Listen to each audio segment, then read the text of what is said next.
guys, what's up? So, I promised you a couple more videos on that Shark intercom system that I showed you a couple days ago. Tonight I'm going to install it in my wife's helmet. We like it enough to go ahead and upgrade to it. And when I do that, I'll do a video of that just so you can see how it works and how to install it. And if you decide to buy it, you'll have something to go. I mean, it's really easy, but it might help to see it done. Plus, if you're like me, you want to see every aspect of a product, and so seeing how it goes together is helpful too. So, my thoughts. Okay, I'll give you my thoughts and everything else about it. Well, I like it. It's plenty loud. It has a good feel to it. It's got a good range to it. Haven't installed it on my wife's helmet yet, so I'll just make a comment and let you guys know if it really does work as far as Shark says it'll work. But so far, everything else has worked up to what they've said. It works well up to speed, has good noise cancellation. In fact, here I am, and I'm just showing you the noise cancellation. I'm doing no post-processing on this audio. I never do. It's a waste of time. So I have my visor open. Right now I'm doing about 55.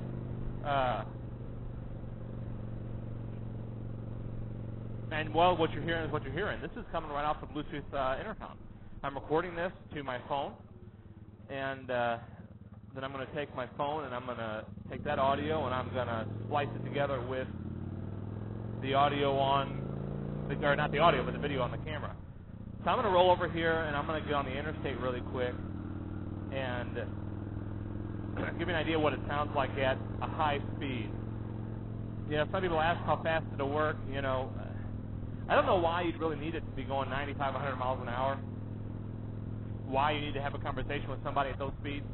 But I'll show you at about 75 or 80 miles an hour, and we'll see how it sounds like in kind of real-world speeds at high speeds. Now, if you know me, you know that I much prefer the twisty back roads and enjoying life at a little bit slower pace. But, some of you might like to ride a lot of interstate or commute maybe on the interstate a lot, and you'll want to know if this thing's going to work for that, so you're going to get to hear it. As far as the music goes, you're just going to have to take my word for it that it's loud enough on the interstate because I have no way to show you that. But I can tell you that in my experience, taking this thing, visor open, everything else, I've got my safety glasses in instead of a visor because it's a little hot out. And, I can tell you for sure that it's loud enough for me to hear the music. It's not super loud, and you're never ever on any system, whether you're talking about thousands of dollars on a handlebar-mounted fairing system or, a cheaper handlebar speaker system or anything like that, you are never ever going to have as good a quality audio. Oh, somebody had a bad day. As good a quality audio as you have in your car. It's just never going to be that loud. Even if the speakers are that loud, sound moves through space. So when you have this wind blowing at you, and everything else, it really muffles the sound no matter what you do. And that's why I like having my speakers in my helmet. I used to have a handlebar-mounted speaker system, but I just didn't like it as much as having everything inside my helmet because it just sounds a little bit better because you're getting less wind on the speakers. And like I said, it's plenty loud enough to hear, cruising down the highway, whatever else you want to do. We'll get on it real quick, and I'll show you what it sounds like, visor open and visor closed. And then I'll give you an idea of what it's going to sound like using it as an intercom, and then, for noise cancellation. Or maybe you're thinking about doing some vlogging or wanting to upgrade your sound system from some funky wired Radio Shack microphone taped to the back of your head or something weird, like it's always on the forums, and you want to do a decent audio system that puts the microphone out in front of your face. You get an idea what it sounds like. And it will sound better with the visor closed, but it won't sound bad with the visor open, and that's the whole point. By the way, this is also what it's going to sound like to the other end if you're on the phone, and this is what they're going to hear. This is exactly what they're going to hear because they're not going to have the wind noise of a motorcycle. They're just going to be sitting wherever they are, unless they're on a bike too. But I've had people tell me before when using this that they thought they had me on speaker, but not that I was on the motorcycle. They had no idea I was on the bike. So we'll open it up here. So here's 80 miles an hour, visor open.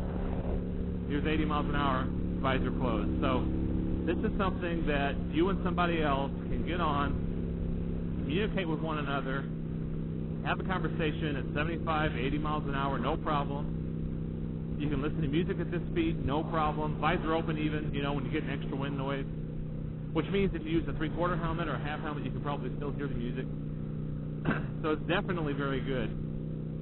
I actually think it's a little bit louder than the Scalar Rider, which I've used. I'm not using Chatterbox, so I can't tell you there. But price-wise, it's just so much cheaper than anything else. The Scalar Rider is running you close to $200 each instead of $150 for a pair like you get with the Shark. So all in all, I would buy it again, and I would recommend it.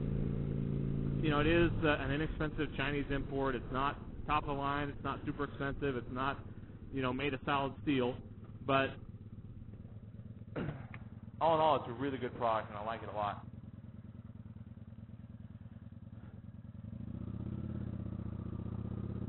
Three functions it'll do. It'll let you listen to music. It'll let you talk to somebody else with the same intercom. Or it'll let you talk on the phone. And it does all three of those really well. So performance-wise, it's out of the park. Build quality, I'd say like a 6 out of 10.